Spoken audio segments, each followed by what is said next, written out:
रोपतिया धान धान रोज रोपतिया धान मुस्काना है रे तनिक लागत नहीं ऊपर कहना रे रोज रोपतिया धान मुस्काना है रे।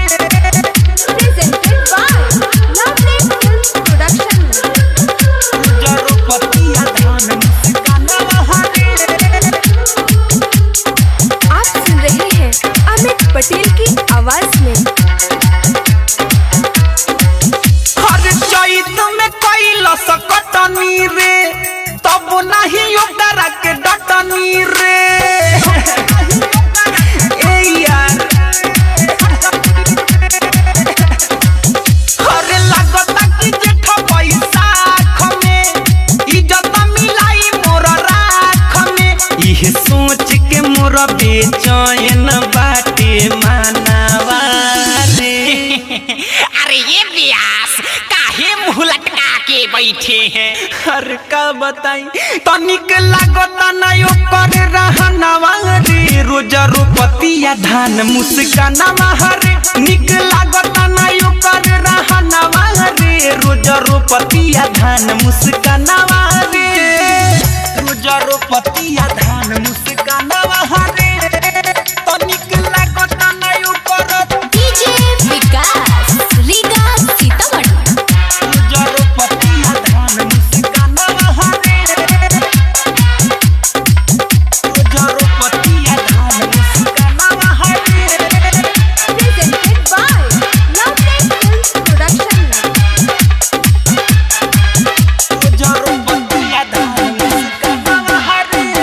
बानी हम पगलाइल रे तनी ना शरमाइल रे अरे तो इसमें चिंता की क्या बात है, बड़े बड़े देशों में छोटी छोटी बातें होती रहती है। अरे बानी हम पगलाइल रे तनी ना शरमाइल रे दिन भर घूमे खेते खेते बहुत बियाया गराइल रे दिल पर चोट बला गल रे कर के उ छोड़ी पागल रे सब माटी में मिलावे मोरा यार मनावा रे। अरे जाए दम मर्दे, कमाते नु बिया, तुम मजा करो।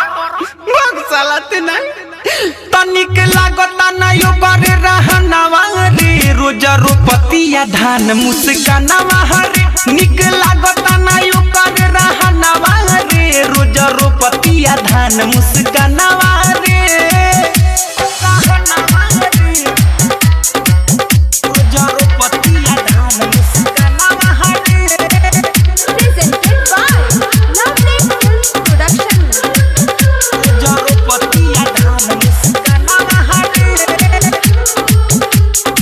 आप सुन रहे हैं अमित पटेल की आवाज में। दुख बाई है बाते से कुचले इज्जतिया लाते से अरे मर्दे तब तो बहुत मन बढ़ुआ बिया हो। हो भाई अरे दुख बाई है बाते से कुचले इज्जतिया लाते से कबले ई संकट टली यारवा बोल ना हमारा माथे से कैसे के समझाई रे के करा से दुख बताई रे यही हुक से हमरो सुखता परानवा रे। दादा एगो तो इतना दिन कोरोना से तबाह रनिया अब ये तबाह कइले बिया तनिक लागता नहीं ओकर रहनवा रे रोज रोपतिया धान मुस्कानवा रे निक लागता नहीं ओकर रहनवा रे रोज रोपतिया धान मुस्कानवा रे हरे लागता कि जेठ बैसाख में इज्जत मिलाई मोर राख में इहे सोच के मोर बेचैन बाटे मानवा रे।